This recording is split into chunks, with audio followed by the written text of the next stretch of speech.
Good afternoon and welcome, distinguished guests. Thank you for joining us for today's webinar. My name is Nanisha Chautit.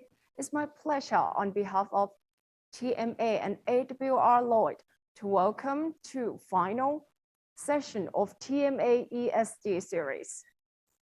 In previous sessions, we have discussed in many interesting topics about ESG practice, such as crisis and risk management from COVID-19, climate change and net zero, to green finance, and the linkage between corporate venture, capital, and sustainability development goals. As for today, we have prepared an amazing panel for you. The big trends about stakeholder engagement in terms of ESG that we need to keep our eyes on, that could directly impact your businesses to move towards stakeholder capitalism. The idea of business should serve all stakeholders. Is this the end of shareholders' primacy? Let's find out together in today's panel discussion. Well, first of all, I would like to invite Ms. Wanvira Rashtawo, Chief Executive Officer of Thailand Management Association, to give us the welcome address. Please welcome.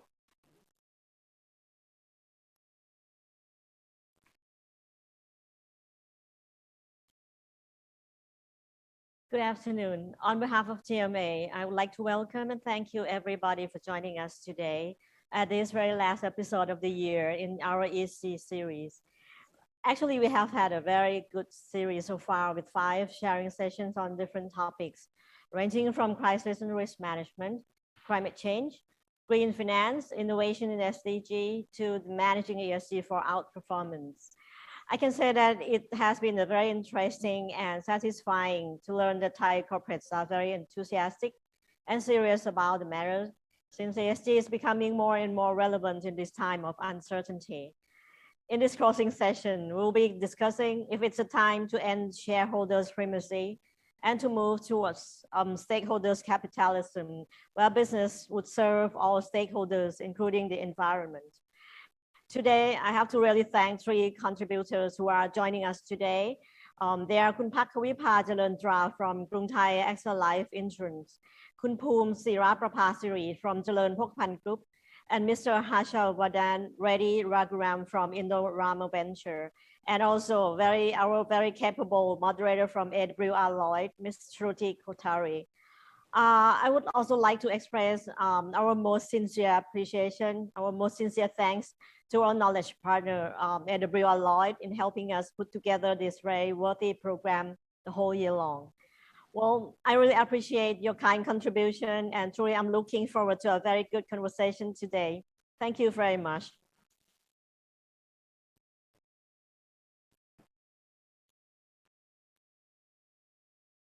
Thank you very much, Kun Wanvira.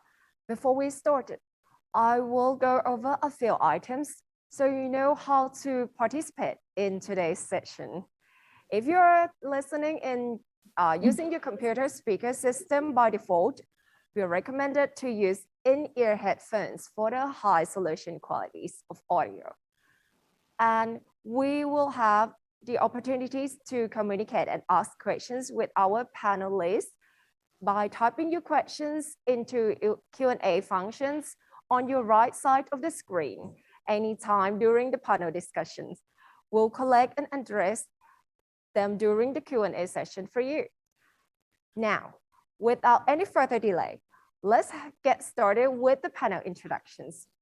Please join me welcome Mrs. Phakkawipa Jalendra, Chief Customer Officer of Krung Thai AXA Life Insurance Public Company Limited. Mr. Poom Siraprapasiri, Assistant Vice President of Global Partnership for Sustainability and Communications of Jalern Phokpan Group. Mr. Hashal Reddy, Vice President and Head of Sustainability of Indorama Ventures Public Company Limited. And the moderator of this section, please welcome Ms. Shruti Kothari, Head of Communications from AWR Lloyd. I will hand it over Ms. Shruti. Please welcome. Thank you so much, Kun Nanisha, and thank you to all of our panelists for being here today. I thought we could start with a very basic question to make sure that our panelists and audience are all aligned on what we're actually talking about today. So, how do you define stakeholder capitalism? And what does stakeholder capitalism mean to your business?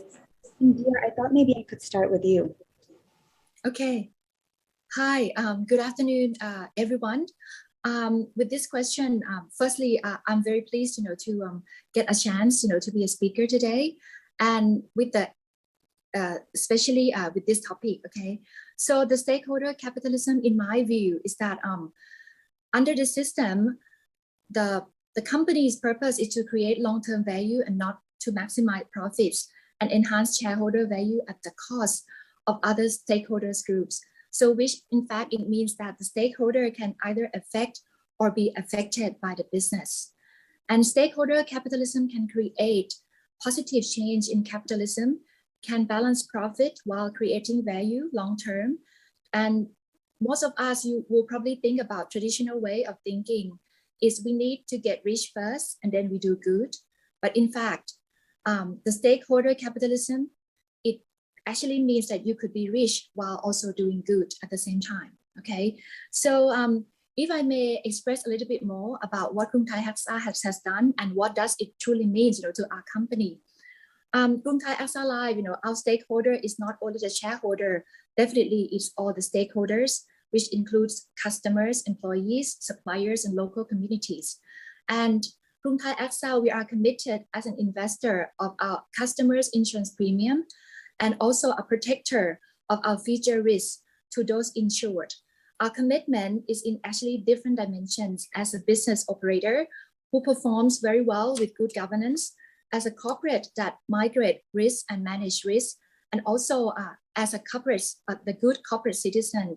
We are trying to return the good things and sustainability to the society and environment. If I may reiterate a little bit more, on what we are doing, at Krung Thai AXA in greater details. Firstly, it's about Krung Thai AXA investment that we think we are doing responsible investment. The investment that we are doing are the key pillars, that we should benefit stakeholder groups broadly. We have had a very clear commitment and targets aligned direction with AXA Group and Asia to actively investing and sourcing green assets on both short-term and longer term. We are also in compliance, with group issuer exclusion in sensitive sectors, for example, coal mining and coal-based energy production, oil sands production and oil sands related pipelines, tobacco manufacturing, palm oil production, and controversial weapons manufacturing. Okay.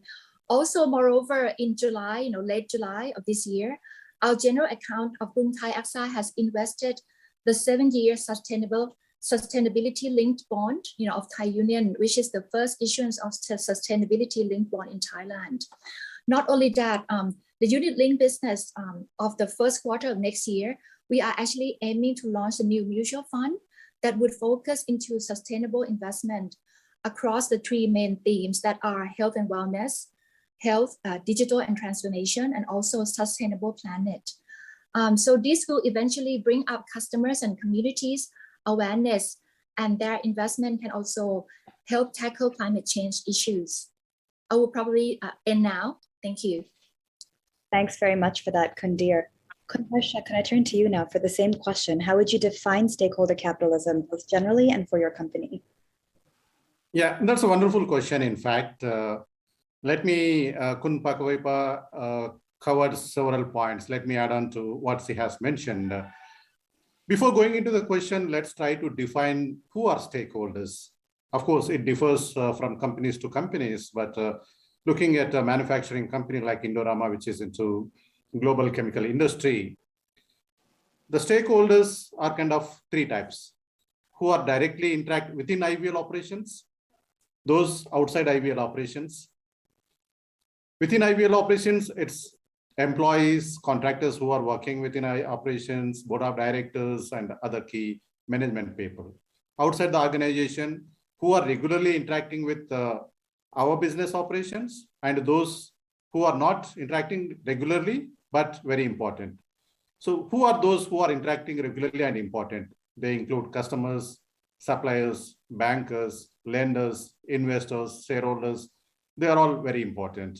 And those are important but not interact with the company regularly are kind of regulatory bodies, authorities, communities, NGOs, etc. For any organization, it's very important to align business operations, making sure that the business operations gives the wider perspective of prosperity of all stakeholders. Gone are the days profit motive was one of the main driver of a business organization. Make profit, distribute it to your shareholders, promoters. That's not the case. The scenario has changed. Now, a company to be in the long-term business operations, long-term sustainable, it has to ensure the prosperity of all its stakeholders within and outside. It's not that we make money and give it to the shareholders. So for this purpose, we need to regularly engage with our stakeholders, customers, suppliers, bankers, lenders. What are their business interests? How can we create long-term value to all these investors? Customers, several customers, they are consumer facing. What are the consumer trends? What are the demands from the consumers? How can we support our customers? Likewise, investors or lenders. Today, we see a lot of investment opportunities for investors to invest in companies which are ESG based. What are their expectations? All investors are looking at companies who are ESG focused. What are they looking at it? We need to align our business operations. And most importantly, it's an ecosystem. Not only these stakeholders, but the ecosystem is also very important. That includes environment, water, earth, whatever we do, whatever our business operations affects the ecosystem. We need to minimize the impact to all stakeholders, especially the ecosystem. We need to see how we can minimize our impact on the environment. Very recently, the COP26 has finished. A lot of pressure, especially the millennials, Greta Thunberg and all young generation, they want the leaders, politicians, everybody to act fast so that we leave better environment for future generations. Earlier, limiting the global warming potential to the extent of 2-degree scenario, now it has gone to 1.5-degree scenario. So a lot of pressure is building up. It is very important in a nutshell to align for any business operation to align with these changing requirements to create. It's not the short-term gain, it's the long-term growth the companies need to focus. Yeah, thank you. Thank you, Khun Harsha. Khun Poon, may I turn to you now? Sure, thank you. And thank you, Khun Harsha and Khun Deer, for giving us a very comprehensive overview of stakeholder capitalism. I would just like to add an alternative definition of stakeholder capitalism as an quote-unquote enlightened shareholder or sustainable shareholder primacy model. In that, if you define it in a reverse fashion, the shareholder primacy model is just a stakeholder capitalism model where you only focus on one stakeholder, one group of stakeholders, which are the shareholders, right? But if you look at the quote-unquote enlightened shareholder model, if the shareholder takes a long-term view, again, and know what's good for them over the long run, I believe the outcome would be very similar or identical to what you would get from the stakeholder capitalism approach. Because over the long run, right, the shareholders should realize that their own interests, their own financial interests, financial returns can only be supported, can only be sustained if all the supporting factors, of the business, favorable business environment coming from strong communities that can provide, people with purchasing power, can provide productive workers, healthy natural resources, environmental qualities that can provide beneficial ecosystem services, good governance, for example. So what stakeholder capitalism means for our business, for CP Group? It's really a part of the core values of the group that we call the 3 benefit principles. if you see, any CP people going to any forum, I think you would hear this term, the three benefit principle, which our leaders and the founding family has been emphasizing over the past 100 years since our founding in 1921.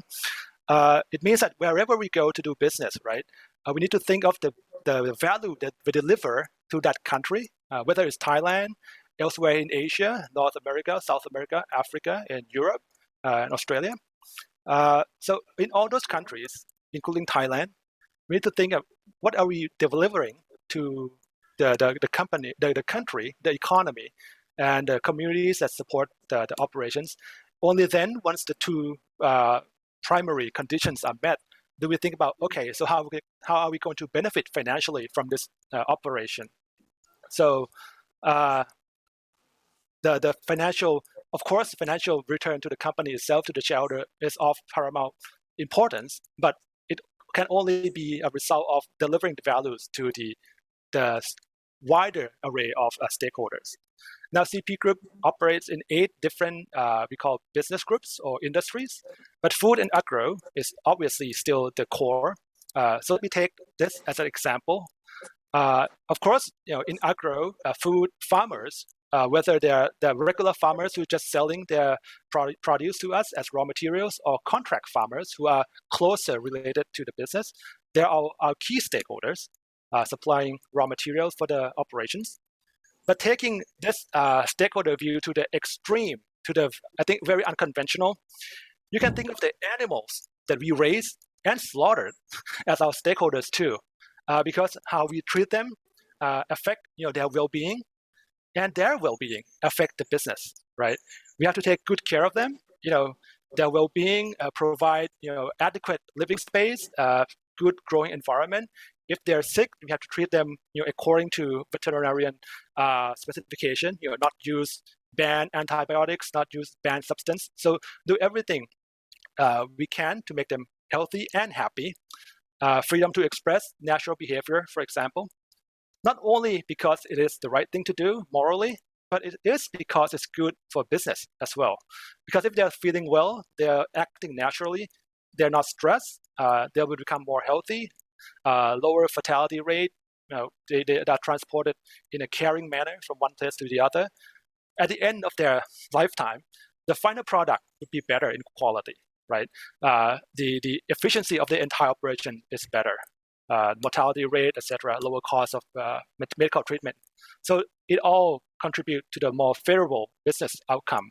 So I just give that as an example. I think it's a rather extreme example, but to give you a sense of for CP Group and all the little and big businesses under CP Group, the stakeholder views, the stakeholder capitalism model is implemented quite seriously. Thank you. Thanks, Kunpum. No, that was a brilliant example, actually. I would like to ask you along those lines, actually. So you're talking about all of these different stakeholder groups. And my question is, do you see stakeholder capitalism, not just for CP Group, but in general being the primary approach in the future? And if so, how do we create a balance between shareholders, investors, and other stakeholders? Now, you've been doing this for 100 years, so I'm hoping for some good advice, Kunpum. I wouldn't.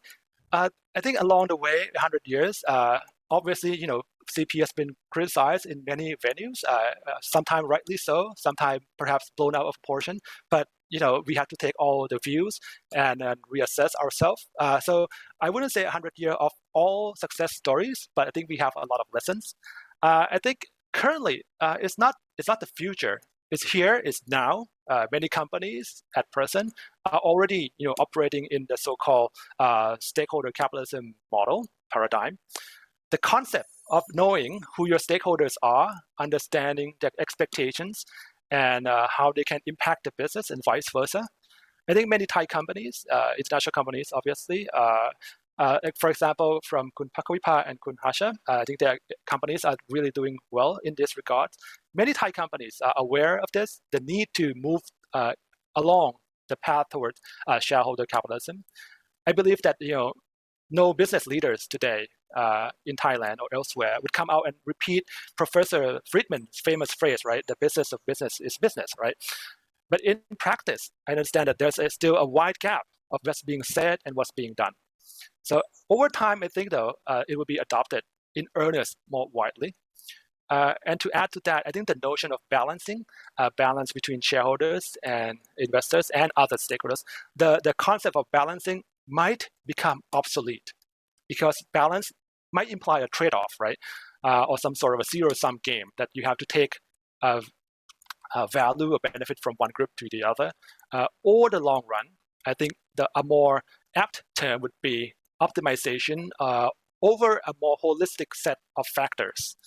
And to be able to achieve this, balanced optimization, we would need the same thing that we need in, the old worldview or conventional capitalism business model, which is clear leadership and sense of purpose. I think we can discuss on purpose later on, but the leadership of the company needs to create trust among the employees, the board members, the shareholders, trust that he or she are leading the company in the right direction.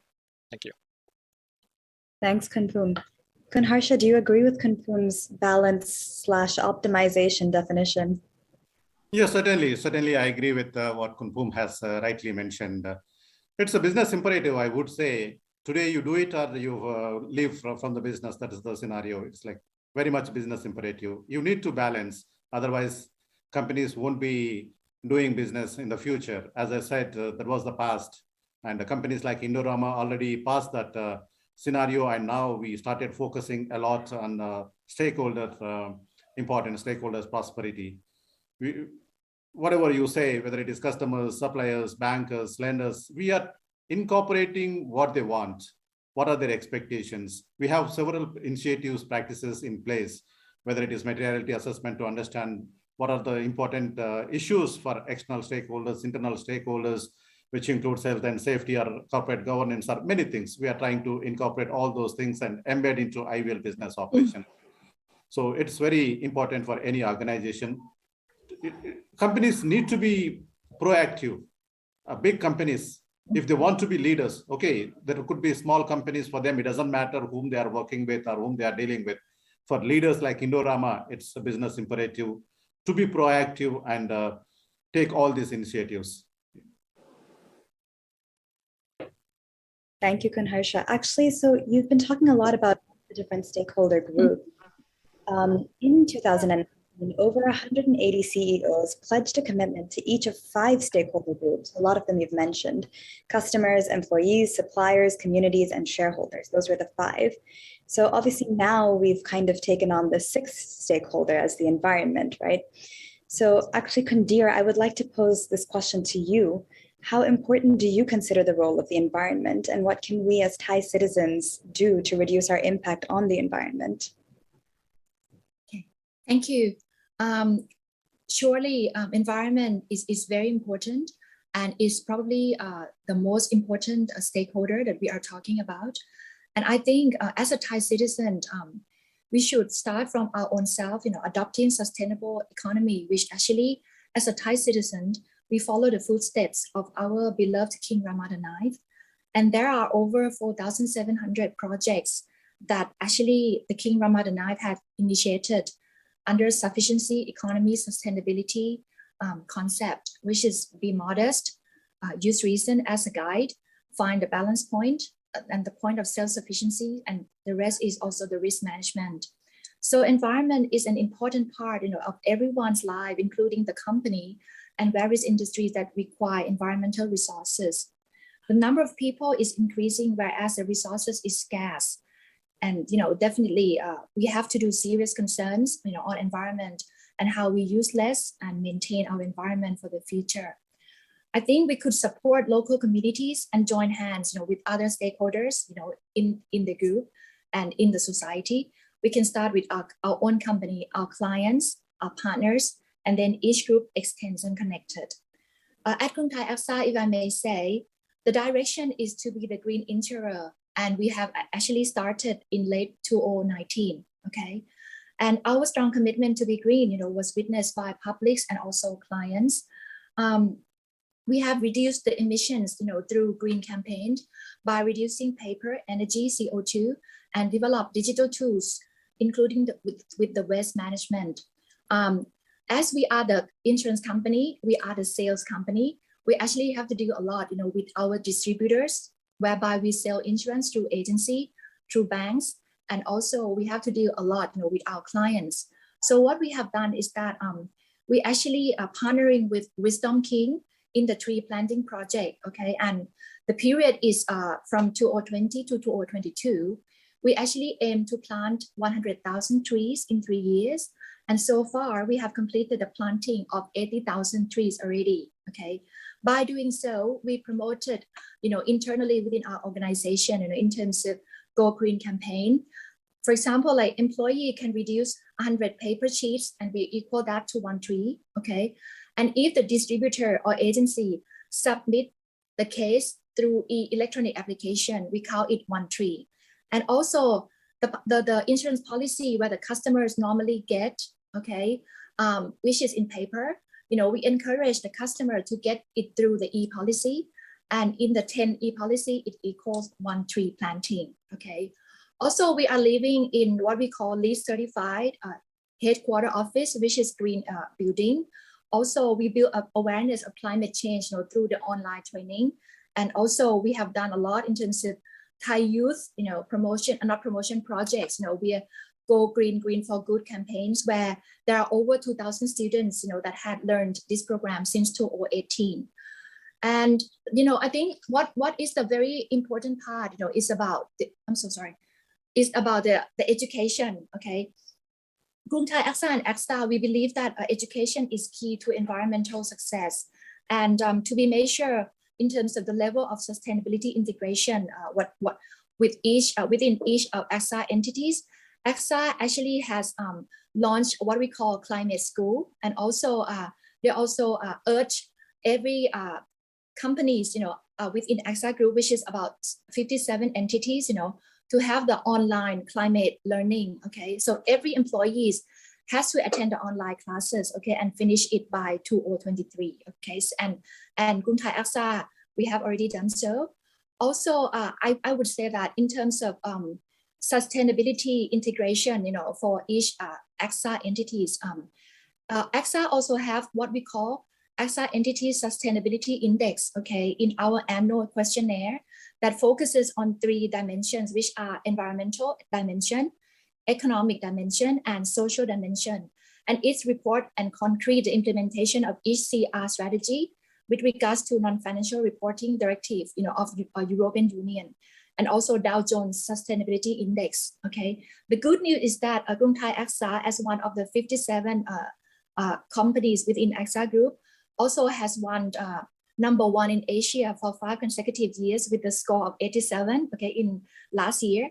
And we also ranked number 3 in the world. I mean, when I said not in the world, I mean in the world of AXA Group. Okay, so we are working very hard, to ensure that we are leaders, in sustainability and also in ESG within life insurance industry. Okay, so if I may stop here. Okay, thank you. Dear, it was really nice to hear about all of those initiatives and the success from that as well.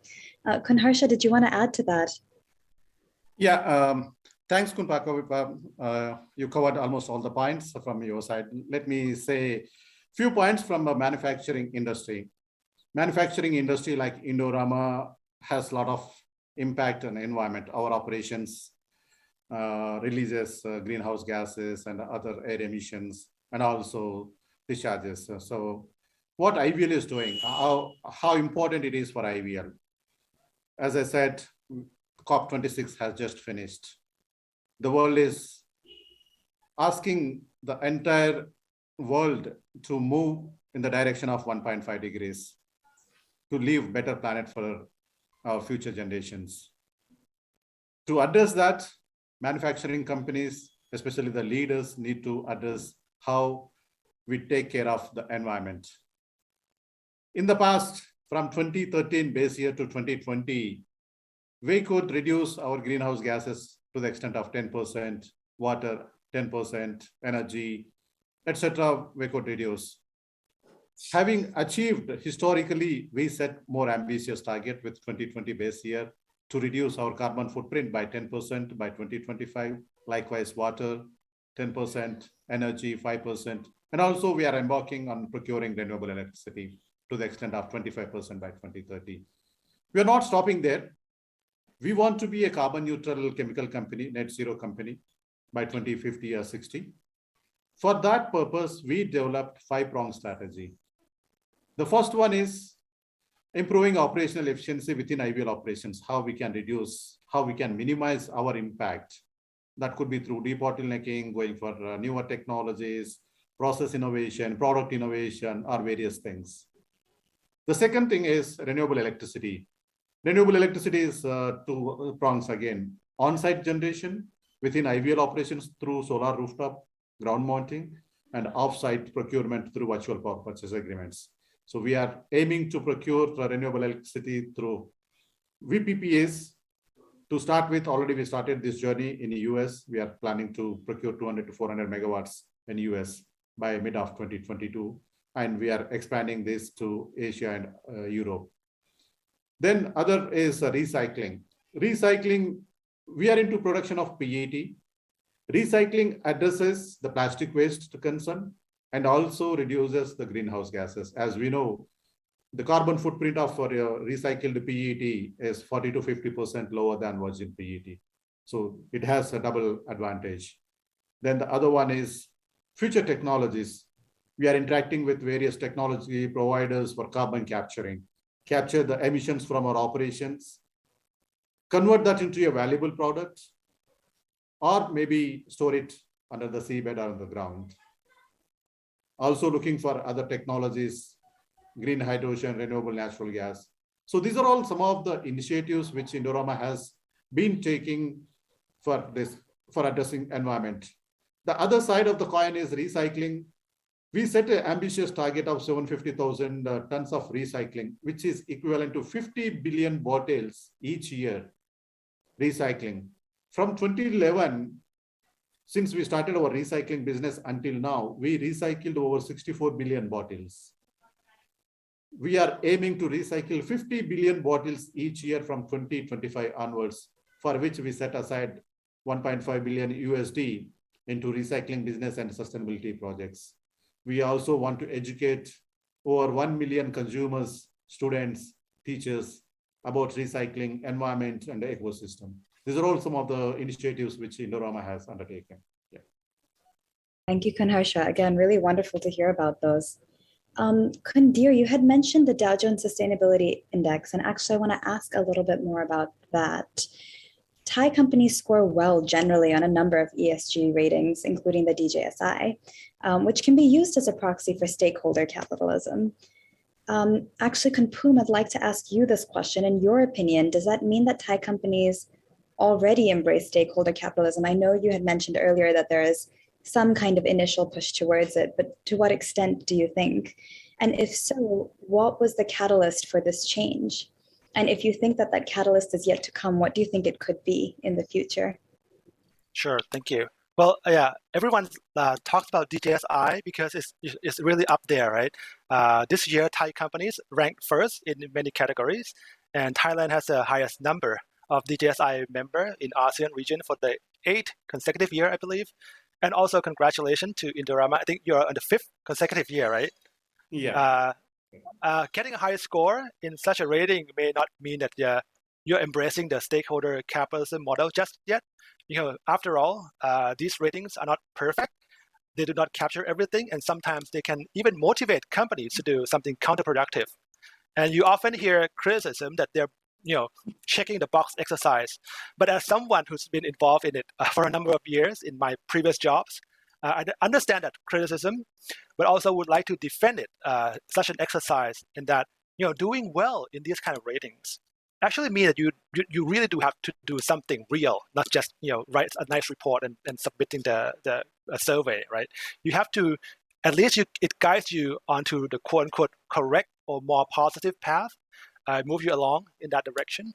It guides you to be able to perform well. At least you know what should be done, what to prioritize, and how to do it to a certain extent, right? And to also have continual improvement.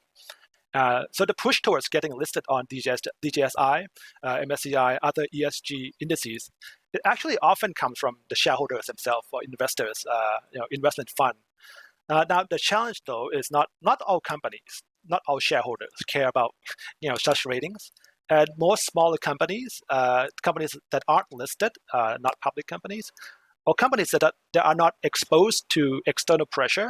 Maybe they don't export to developed countries, markets, etc. These companies might not feel the need to move towards stakeholder capitalism model as it's formally set. But again, a more sustainable way, I think it has to come from within, right? Even though if the company themselves, if the leadership and the shareholder, maybe they're smaller, not family owned, but maybe smaller, not exposed to external pressure just yet, if they don't feel the need to move, it's very difficult for someone else to tell them to move, right? They have to realize that from within. But eventually, I think if they should realize that if they do not move forward in that direction at all, their success or their survival, even their very survival, may not last very long.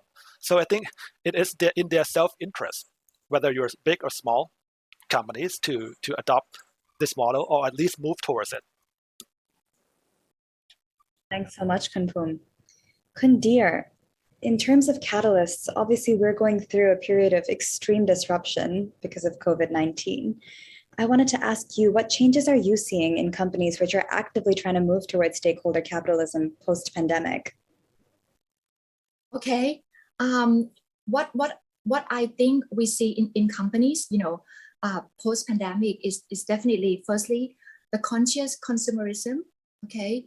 Increasingly, customers seek to purchase products that are more healthier and support their long lives, environmentally sustainable, ethically made.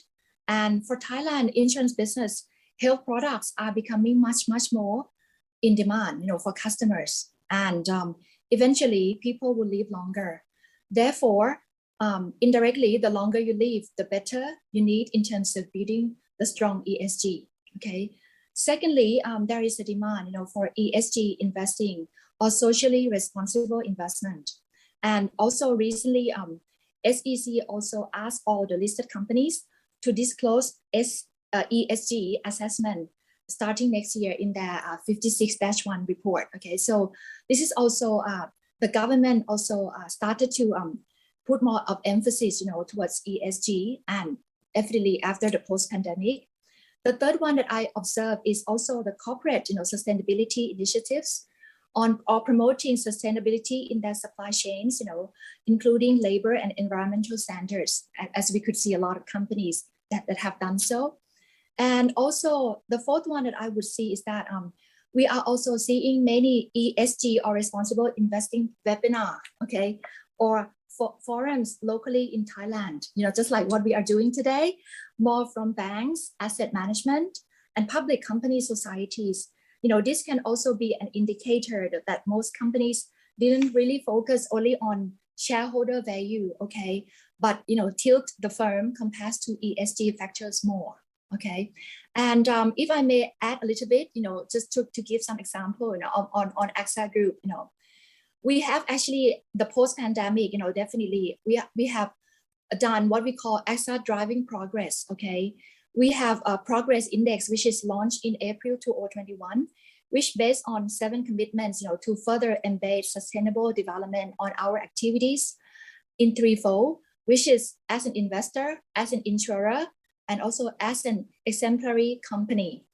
In the run up to COP26, AXA also extends its oil and gas exclusions to support energy transition, okay, which actually just had a press release, on October the 29th, okay, with a specific focus on unconventional activities and also new greenfield explorations, from 2022.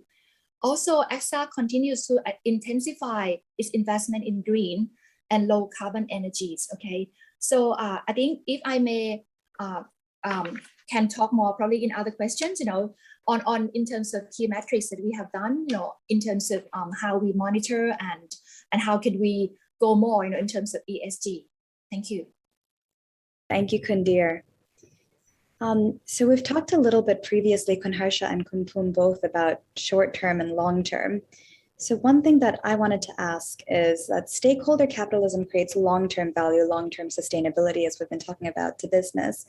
Yet businesses are often under pressure to hit short-term goals from all stakeholders. So how can businesses balance these two approaches, or perhaps I should say optimize these two approaches? Kunpum, would you like to start with that one? Sure, thank you. Coming from CP Group, right? Many companies within CP Group are listed public companies, but the origin of the group itself is a family business. So there is that tradition of taking a long-term view, the intergenerational perspective, as in preparing the business, setting it on the right path to hand over to the next generation. Not necessarily, members of your own family, but for younger people, new talents coming in, that tradition of grooming the next generation of leaders, etc. But the reality of it is, because of the size and experience, longevity of a company like CP, we can afford to take that long-term view.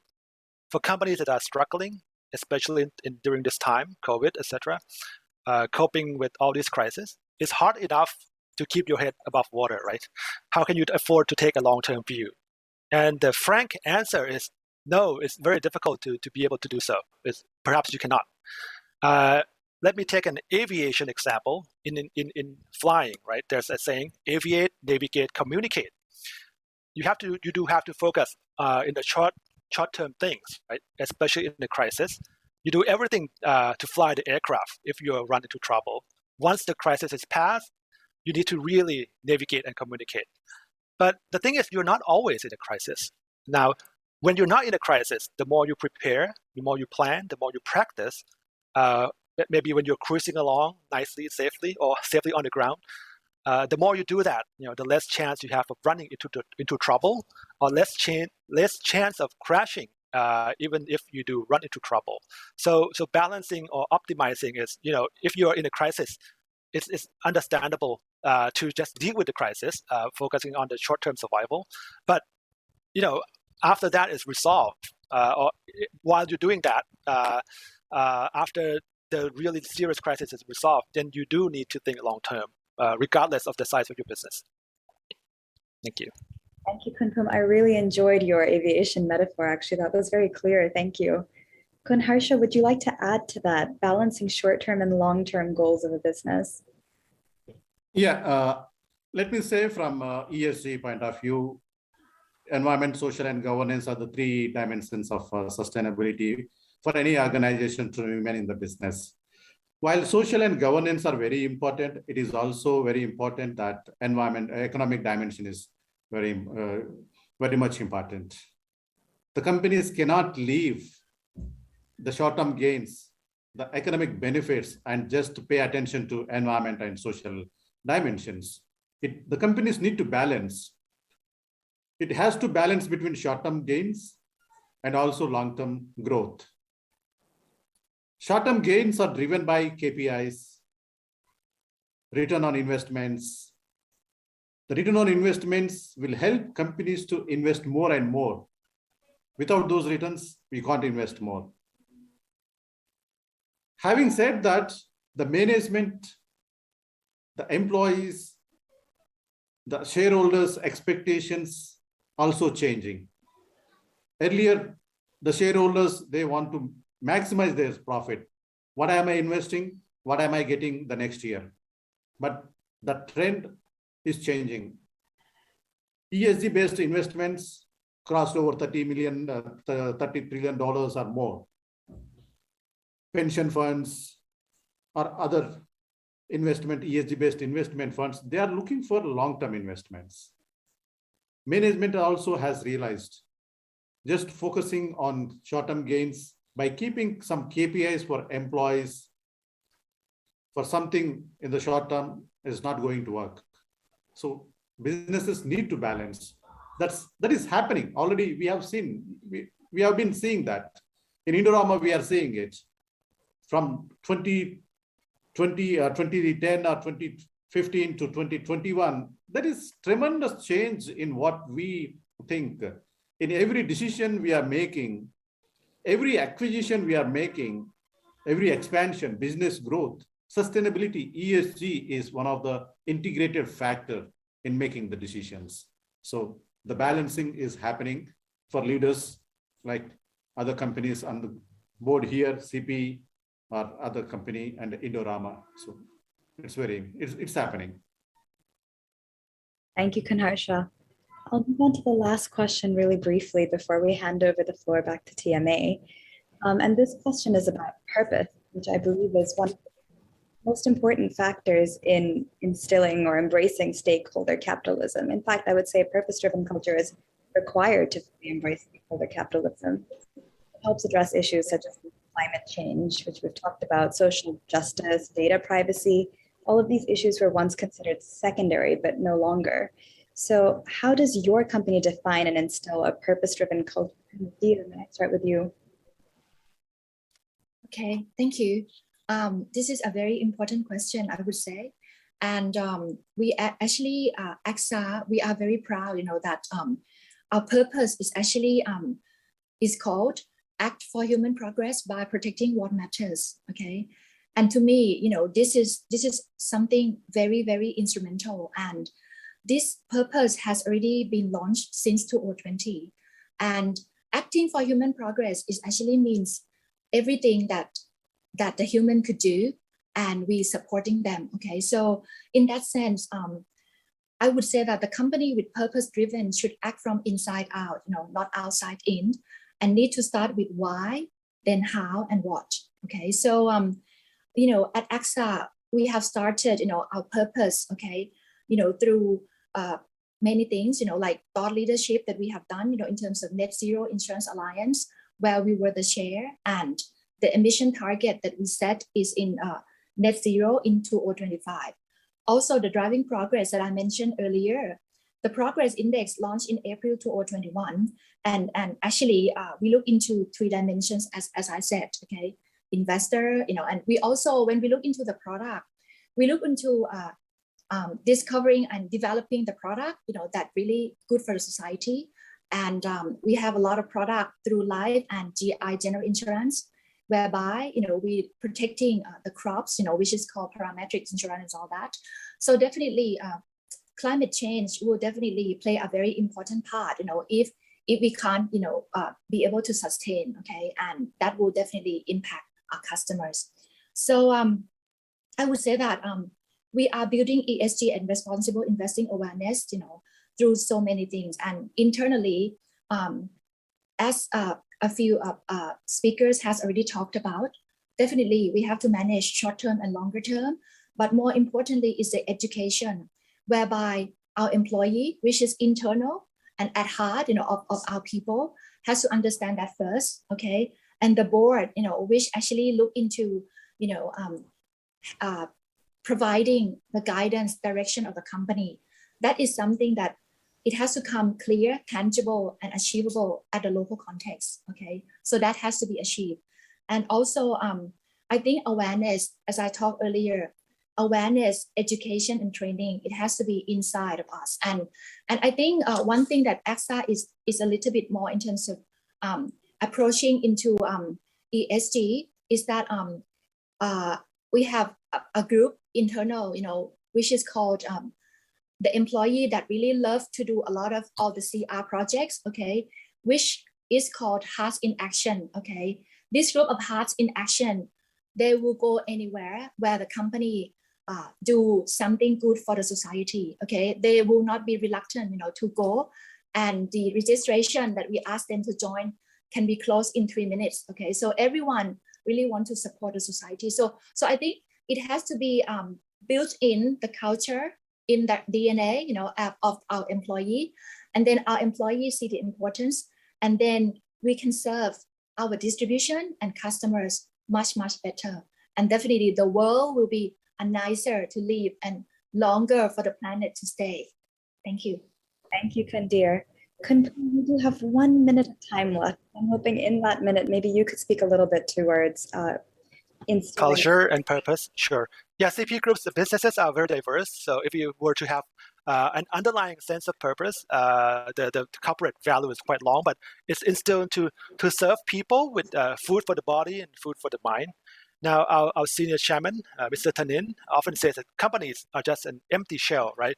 But it's the people who makes the culture and the soul of the business. So it's up to everyone, especially the clear leadership from above. Not just statement, not just talk, but it has to be backed by real action.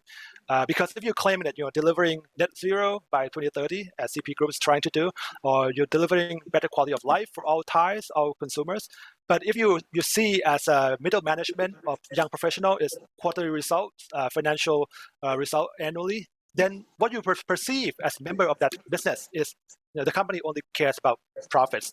So it has to be ingrained within and make it into a system of the entire company. Thank you. Thank you so much, Kunpum. And on that note, thank you to all of our panelists for your excellent insights and answers today. TMA, I would like to hand the floor back to you. Thank you very much, Kun Pakawipa, Mr. Poom, Mr. Reddy, and Kun Shruti Kothari. Well, now we are approaching the last part of the program. It's my honor to introduce our last speaker to give us a closing speech. Please welcome Mr. Alexander Wood, Chief Executive Officer of AWR Lloyd. Thank you, Kun Natnicha, and thank you, Shruti. I think it is very important to ask provocative and even dangerous questions. It's important so that we can be sure that we have good answers. And I'm a strong believer in stakeholder capitalism, but I would argue that there can be no other form of successful capitalism. Having spent the last 21 years working very hard to maximize the shareholder value of AWR Lloyd's clients in Asia, I have to say that I see the question which forms the title of this particular event as verging on subversive. And I want to thank those brave members of our panel today in volunteering to discuss it. Kun Pakawipa, Kun Pum, Harsha, thank you so much for your excellent exchange today, insightful comments and discussion. The reason I think the question is dangerous is because it implies, in my view, a lack of understanding about how free market economies work. And if misunderstood, it can easily become a slippery slope to bigger government and the inefficiencies, economic stagnation and corruption, which inevitably follow. I don't know if you can see on the screen here a slide of Milton Friedman. Shruti, are you able to see it? Is it up? Yes. Yeah, so Friedman bashing has become a very popular sport, particularly over the past decade or so. Some of it, I think, has been fair, but some of it perhaps unfair. Friedman was building on the ideas of Adam Smith in the 18th century, and Friedman himself admitted the need for government to set the rules of the game in a free market economy, but also to ensure ways of forcing players in the economy to pay for externalities, in particular in relation to pollution. And to borrow the words of Winston Churchill, and as most of you can probably tell, I'm British, it is a great concern to me that some seem to regard private enterprise as a predatory tiger which needs to be shot, and while others look on it perhaps as a cow that they need to milk. But perhaps only a handful see it for what it really is, which is the strong and willing horse that pulls the whole economic cart along. So I think we need to not forget this. In a free society, a company is established by private shareholders as a voluntary and enterprising decision. Shareholders are the owners of a company. Of all a company's shareholders, of all of a company's stakeholders, shareholders take the greatest financial risk. If things go wrong, and they often do in business, shareholders can lose all of the capital that they have invested. They put their capital at risk on the understanding that they also have the potential for the greatest financial returns if things go well. But in a free and competitive economy, shareholders do not have any primacy as such, in the sense of giving them any special coercive powers over other stakeholders. For a business to be successful and to generate returns for shareholders, the owners of a business must develop a mutually rewarding relationship with a diverse mix of stakeholders, all of whom engage voluntarily with them and their representatives. Shareholders do not have any special rights to force other stakeholders to do things that they don't want to do. Shareholders need the willing cooperation of stakeholders to achieve their objectives and vice versa. And as I think a number of all the panelists today have pointed out, a successful economy is really an ecosystem of free exchange, interdependence, and symbiotic cooperation. If a stakeholder simply doesn't like a company's methods, style, or products, then they have the freedom to terminate their association with the company.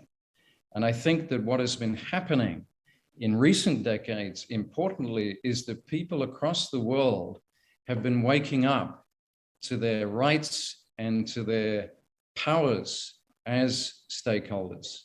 They've been refusing to buy products that they regard as unethical, and they've been refusing to work for companies who they regard as being unethical. In many cases, they've gone further in publicly shaming unethical practices and business models which they see as being physically damaging to the physical environment. And they have every right to do so. In a free society with freedom of speech and freedom of expression. If shareholders do not take these concerns into account, then clearly their businesses will fail. What has become known as ESG, I think, is a way for shareholders and the management teams which represent them to establish systems for actively addressing the concerns and priorities of all such stakeholders to ensure win-win relationships. And developing best practice ESG systems and strategies for companies in Asia has become a core part of what AWL Lloyd has been doing in recent years, including nature-based solutions, energy transition, and corporate venture capital strategies. So I would like, on that note, to thank Kon Wanweda, Kon Natnicha, Kon Pon Kanok, Kon Premtip, Kon Anyapon, Kon Urairat, and the rest of the team at the TMA for choosing AWL Lloyd as their knowledge partner for this year's series of events around the theme of ESG. We have published an ESG survey of TMA members, so I hope all of the people listening in to this webinar have got a copy of that. And we've hosted 6 webinars on risk and crisis management, climate change and net zero, green finance, innovation for sustainability, beyond ESG, and today, what I regard as a trick question about shareholder primacy. We've had some great speakers and panelists from SCG, Bangchak, PTT, CP Group, Thai Union, Kong Thai AXA, Indorama, Asset World, the Climate Bonds Initiative, SDGX, Mei-Fa Luang, as well as from AWL Lloyd's strategic partners, FHI 360 and Wright Partners. So a big thank you to all participants for their time and for their insightful contributions. We have one more webinar coming up early next year, which will be entitled Back to School, ESG Leadership. And so until then, Kopun Cup, and wishing all of you great success and happiness in the 43 and a half days which remain of 2021. Thank you very much.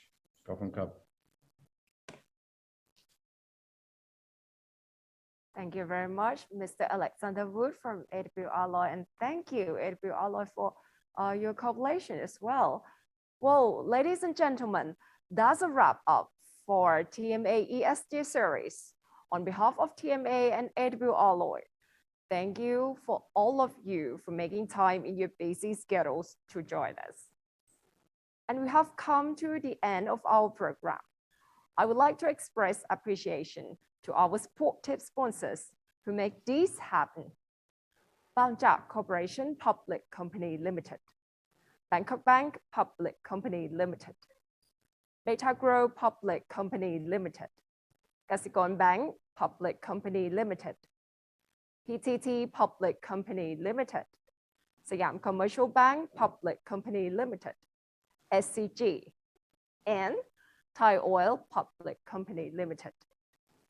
And we would appreciate if you would complete the evaluation and provide your feedback by clicking questionnaire button below. Again, on behalf of TMA, AW Alloy, and all of the speakers, thank you for joining us today. We hope you found the information and discussion valuable. Hope you have a chance to vote. To welcome you again in the future. Thank you very much and have a nice day. ขอบคุณค่ะ